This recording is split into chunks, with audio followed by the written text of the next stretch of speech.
नमस्कार प्रेक्षकांनो, इन्स्पेक्टर मंजू या मालिकेच्या आजच्या धमाकेदार भागामध्ये आपल्याला खूप मोठा ट्विस्ट आता पाहायला मिळतोय. मित्रांनो, येणाऱ्या पुढच्या भागात खरंच खूप जबरदस्त वळण आपण बघणार आहोत. आत्तापर्यंत आपण बघितलंय मंजू खूप रडत असते. घरामध्ये एक फोटो असतो सत्या आणि मंजूच्या लग्नाचा. तो फोटो घेऊन तो अक्षरशः तिकडे बघत असते. त्याच वेळी आता दारावरती एक साधू बाबा आला आणि त्याच वेळेला लगेच मंजूची आई बोलते की मी पाहते कोण आलंय. मंजू बोलते की तू राहू दे, मीच बघते जाऊन कोण आहे काय नाही. त्या बाबाकडे जाते, त्यांना विचारते काय बाबा कोण आहात तुम्ही, तुमचं भविष्य सांगण्यासाठी मी आलो आहे. तर मंजू बोलते मला कसलंही भविष्य पाहायचं नाही आहे, मला तुझ्यासारखी चिकनी तरुणी हवी आहे. असं बोलल्यावर आता मात्र मंजू संतापून जाते. मंजू मात्र त्या बाबाला चांगली मारायला सुरुवात करते. त्याच वेळेला प्रेक्षकांनो, तो बाबा म्हणजे दुसरा तिसरा कोणी नसून सत्याच आहे. आणि आता तिला तो आवाज देतो वाघमारे, अगं मी आहे वाघमारे. मंजूला तर धक्काच बसतो. मंजू खूप खुश होते. तेवढ्यात मात्र सत्या बोलतो तुम्ही एवढे आनंदी होऊ नका, घरातून कोणीतरी येईल, कोणीतरी आपल्याला बघेल, आपण थोडंसं खोपचीमध्ये जाऊन बसूया ना. मंजूला आता इकडे प्रेक्षकांनो तो रानामध्ये घेऊन जातो. तिकडे गेल्याच्या नंतर खूप खुश असतात दोघं जण. वाघमारेला तो चक्क उचलून घेतो आणि मंजूला आता इकडे इतक्या प्रेमाने उचलून घेत आता मात्र तिच्यासोबत खूप आनंदाचे मोमेंट मात्र तो आता खूप स्पेंड करत असतो. त्याला खूप इमोशनल वाटत असतं आणि सगळा इन्सिडेंट जो काही घडलाय तो आता मंजूला सांगण्याचा प्रयत्न करतो. तो बोलतो वाघमारे, मी खरंच मेलो असतो, परंतु मला एका माणसाने ऐन वेळेस सावध केलं.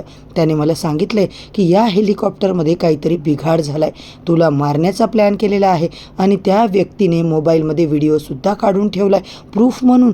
अरे वाघमारे, तुला काय सांगू बाबा, खूप मोठा माझा घातपात करायचा प्लॅन होता. या हेलिकॉप्टरमध्ये कसा बिघाड केलाय प्रेक्षकांनो. आता मात्र जबरदस्त पद्धतीने सत्या मात्र तिकडून ऐन टाईमला कसा गायब झालेला असतो. हे सगळं त्याने आता सगळ्या गोष्टी ज्या घडल्या सगळं इकडे मंजूला आता एक्सप्लेन केलेले असतात. मंजूकडून एक वचन त्याने मागितले, कुणालाही अजिबात सांगायचं नाहीये की सत्या जिवंत आहे. आता मात्र प्रेक्षकांनो, मालिकेमध्ये खूप मोठा टर्न ट्विस्ट येणार आहे. सत्याने तर वचन घेतले की मी मेलोय असं सगळ्यांपर्यंत आता राहू दे. इकडे मात्र आपल्याला असंही दाखवलं जाते. तर आता इकडे मित्रांनो, मंजू आणि त्या रोडने आता येत असतात. तिची आई वगैरे तिला विचारते, मंजू अगं कुठे चाललोय आपण, काय करतेस तू, कुठे जाणार होत आपण. मंजू म्हणते की आई अगं आपल्याच घरी.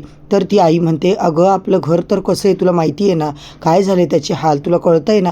मंजू म्हणते तू अजिबात टेन्शन घेऊ नको बरं, सत्याने इकडं सगळं व्यवस्थित करून ठेवलं आहे. अगं तुम्हाला सरप्राईज द्यायचं होतं ना, म्हणून तुम्हाला काही त्यांनी सांगितलं नाही.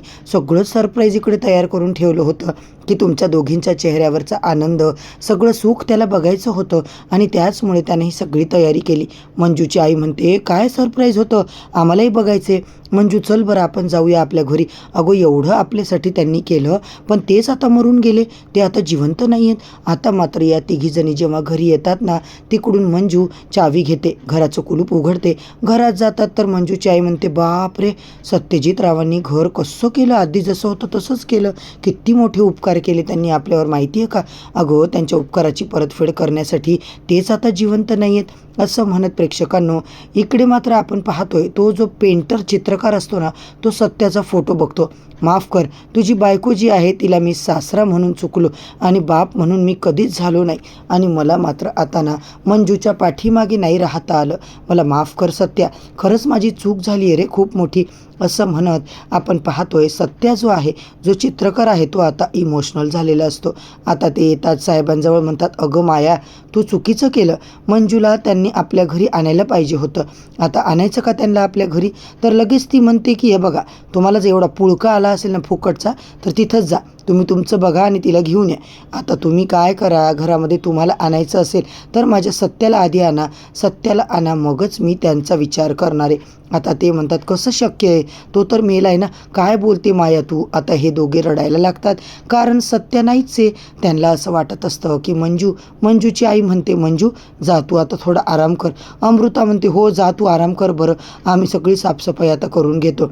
इकडे मंजू म्हणते नाही, मी सगळी मदत तुम्हाला करणार आहे. आणि आता मात्र मित्रांनो, मंजू ते फोटो फ्रेम पुसत असते, खोक्यामधलं सगळं सामान काढते, तेव्हा आता तिला हसते. मंजूची लग्नाची फ्रेम तिला दिसते, तिला आनंद होतो. मंजू मात्र आता इमोशनल होते.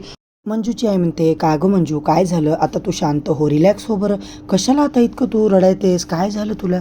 आता मात्र ती फुटली आहे ना फ्रेम, आपण दुरुस्त करू, चांगली करून घेऊ. तू अजिबात टेन्शन घेऊ नको. आता मात्र मंजू म्हणते, "आई, फ्रेम जरी तुटली, प्रेम मात्र दुरुस्त कसं करू गं मी? सांग ना. माझा सत्य कसा मला सोडून गेला, त्याला तू आता कुठून आणशील? मला माझा सत्य पाहिजे, मला माझा सत्य पाहिजे," असं म्हणत मात्र मंजू खूप रडत असते. आणि इकडे मात्र जबरदस्त एंट्री झाली मित्रांनो आपल्या सत्याची. तर आता मालिकेमध्ये पुढच्या भागात काय धमाका होणार आहे हे सगळं पाहण्यासाठी प्रेक्षकांनो, आपल्या चॅनलवरती नवीन असाल तर सबस्क्राईब करा, व्हिडिओला लाईक करा.